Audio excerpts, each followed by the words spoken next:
And now there's a campaign for the free speech of Narendra Modi. But I just want to tell you who this man is.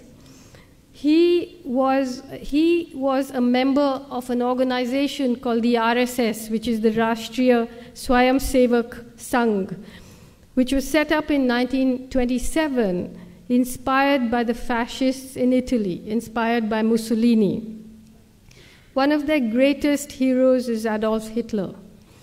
They very openly praise Adolf Hitler, and I'll read you some of the things that their books say. In 2002, when Modi was the chief minister, a train full of pilgrims coming back from the destruction of this Ayodhya mosque, which was disputed, the train caught fire. Nobody knows who set fire to the train, and 57 pilgrims were burnt.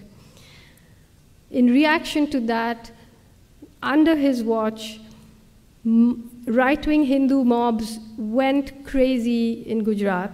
They burnt and killed and raped, and something like between 1,000 and 2,000 Muslims were massacred openly on the streets of Gujarat. 100,000 people were driven from their homes. The people who did the killing were helped by the police. There was a member of the Legislative Assembly called Ehsan Jafri, who had the temerity to stand against Modi in the elections. His house was surrounded by a mob of 20,000 people. He made something like 200 phone calls asking for help. The police vans came there and went away. They didn't do anything. The mob surrounded the house.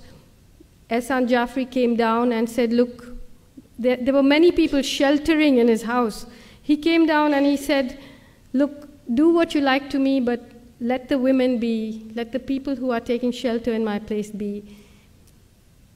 They cut off his arms, they cut off his legs, they dragged his body around the place, and then they killed all the people there.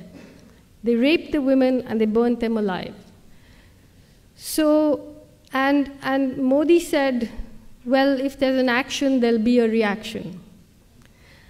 And this man is now the front runner to be the Prime Minister of India.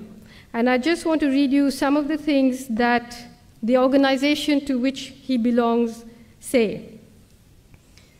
These are some excerpts from a book called We or Our Nationhood Defined by M.S. Golwalkar, who succeeded Dr. Hedgewar as head of the RSS in 1940.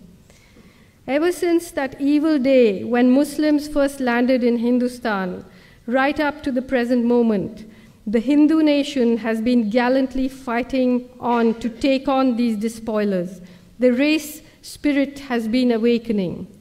In Hindustan, the land of Hindus, lives and should live the Hindu nation. All others are traitors and enemies to the national cause, or, to take a charitable view, idiots. The foreign races in Hindustan may stay in the country, wholly subordinate to the Hindu nation, claiming nothing, deserving no privileges, far less any preferential treatment, not even citizens' rights. To keep up the purity of its race and culture, Germany shocked the world by her purging the country of the Semitic races, the Jews. Race pride at its highest has been manifested here, a good lesson for us in Hindustan to learn and profit by.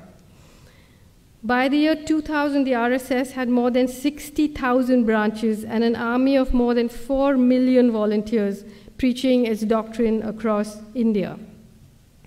Now, at the time when the pogrom against the Muslims happened in 2002, there was an outcry and people were shocked. But since then, Modi has won the elections 4 times. And now he has become the most favorite candidate of India's greatest corporations because he's bringing in a lot of private investment. So if you bring in the money, then a little killing, a little raping, overseeing all of that is not such a bad thing. So you have a situation where this kind of open, I mean, we call them fascists because they call themselves fascists, meaning they, in their books, admire the fascists.